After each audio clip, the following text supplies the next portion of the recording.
Le simple fait d'aller voir un match avec la femme de son meilleur ami crée entre eux une ambiance bien trop ambiguë. Et cette relation va bientôt les entraîner dans une affaire de meurtre. Prends-la. Je prends celle-là. Ouais, elle est à toi. Prends-la. Alors que Clark se demande encore intérieurement, si Carol essaie de lui envoyer un signal, Carol l'invite soudain à assister à un match qu'elle arbitre. Elle précise même que son mari Floyd ira rendre visite à sa mère ce jour-là. À 14h, ce samedi. Et Floyd sera chez sa mère. Pendant le match, leurs regards se croisent. Le désir éclate immédiatement entre eux. Ils passent ensuite tout un après-midi à l'hôtel, comblé. Mais peu de temps après, Floyd meurt dans des circonstances mystérieuses. Clark est alors obligé de raconter à la police comment leur liaison a commencé. Lors de leur première réunion entre familles, il avait rencontré Carol. Pour se rendre plus impressionnant, Clark avait prétendu avoir créé une société spécialisée dans les explosions sous-marines et qu'il était devenu présentateur météo uniquement pour réaliser son rêve d'enfant. Waouh!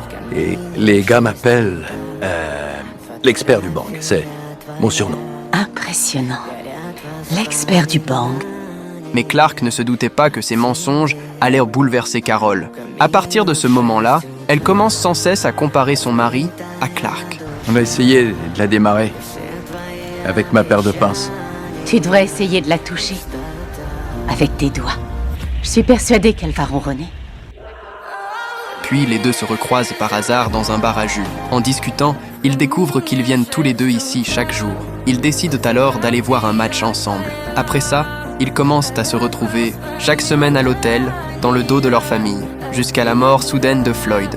Donc vous vous retrouviez de plus en plus régulièrement au Quality Garden. Oui, pour nos rendez-vous de rêve, oui. En quoi ça consistait? Réaliser les rêves de l'autre. Enfin, sur le plan sexuel. Mais de son côté, Carol raconte une version totalement différente. Elle dit avoir découvert plus tard que Clark mentait sur son passé de chef d'entreprise. Et lorsqu'elle est entrée dans le bar à jus, Clark était déjà assis là à l'attendre. Toutes ces coïncidences avaient en réalité été préparées par lui.